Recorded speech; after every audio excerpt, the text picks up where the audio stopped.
Let It Unfold You by Charles Bukowski. Either peace or happiness, let it unfold you.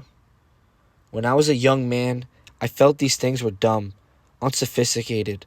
I had bad blood, a twisted mind, a precarious upbringing. I was hard as granite. I leered at the sun. I trusted no man, and especially no woman. I was living a hell in small rooms. I broke things, smashed things, walked through glass, cursed.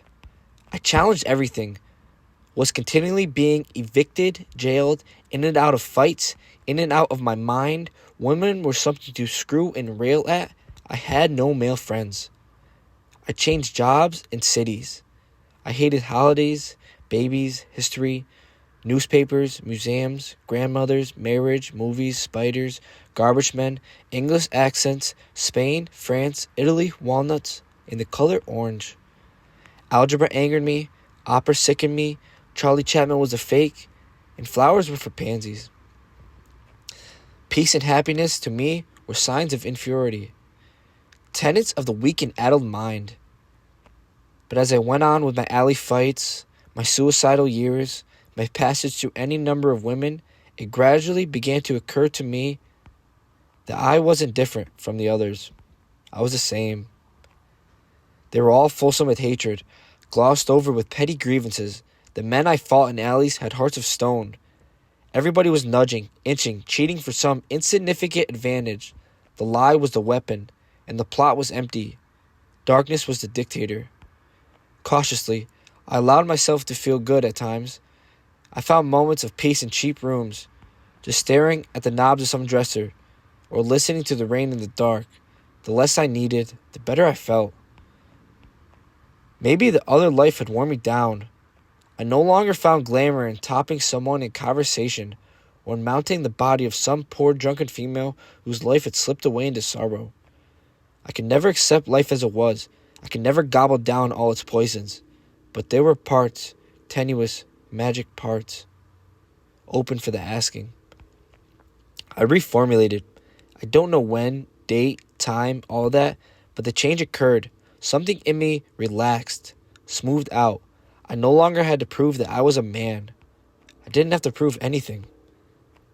I began to see things, coffee cups lined up behind a counter in a cafe, or a dog walking along a sidewalk, or the way the mouse on my dresser top stopped there, with its body, its ears, its nose. It was fixed, a bit of life, caught within itself, and its eyes looked at me, and they were beautiful. Then it was gone. I began to feel good. I began to feel good in the worst situations, and there were plenty of those. Like, say, the boss behind the desk. He's going to have to fire me. I've missed too many days. He's dressed in a suit, necktie, glasses. He says, I'm going to have to let you go. It's all right, I tell him. He must do what he must do.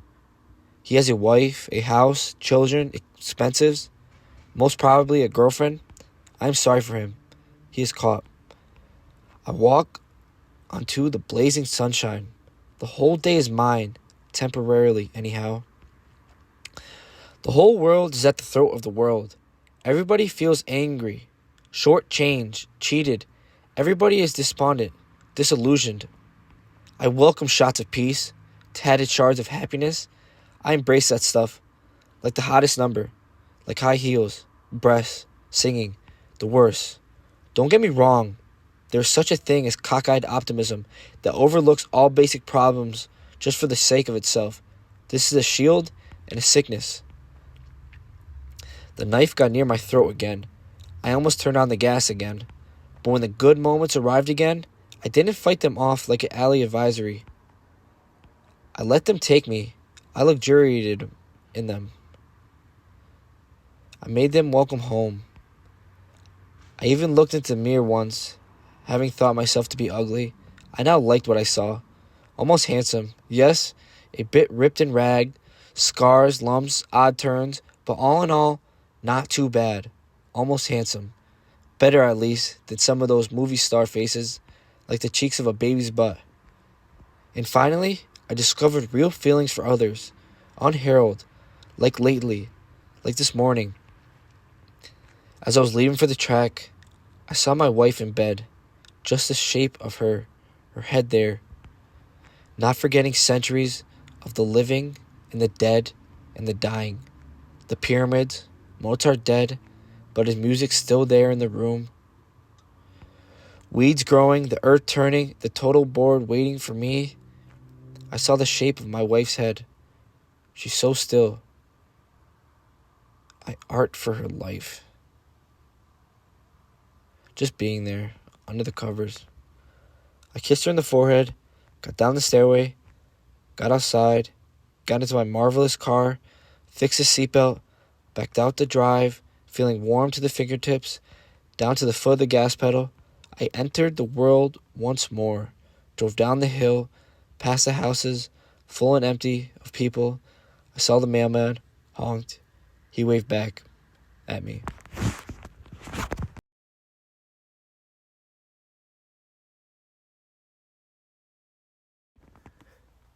Hello, this is Bryan Joseph Stanavich. This is a poem by my favorite poet, Charles Bukowski. I suggest any young man to read his works. Plus, I would suggest any young man to read Fight Club. I made this video to express my gratitude and to maybe get an understanding of my feelings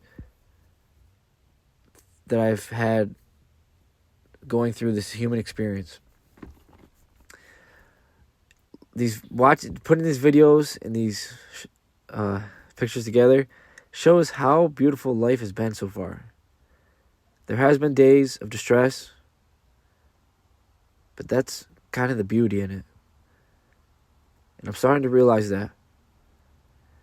And I've been around the world, and I plan on going back.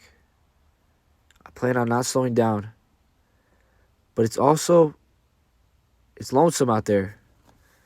It is. It's lonesome everywhere, and it's freeing. But freedom comes with a cost. It always has.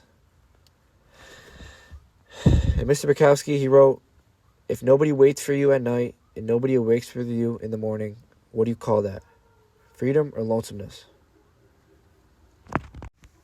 Furthermore, I like to apologize. I like to apologize to anybody I've ever interacted with. Ever. You've asked me questions, and I've give you answers that I do not know show my true intentions.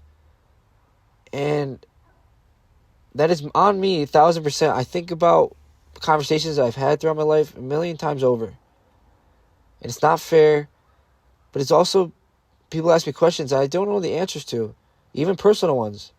And they want an answer, so I give them one. Now, I'm going to go back out in the world. I'm going to go try and make sense of all this.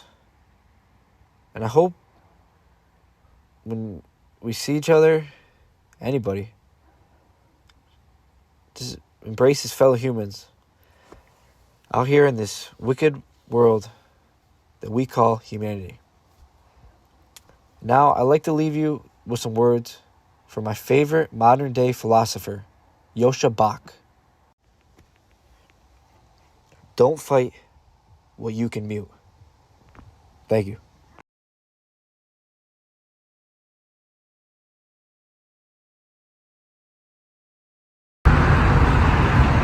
Eat good food, and you will be good through the food that is good. Therefore, you will ultimately be better.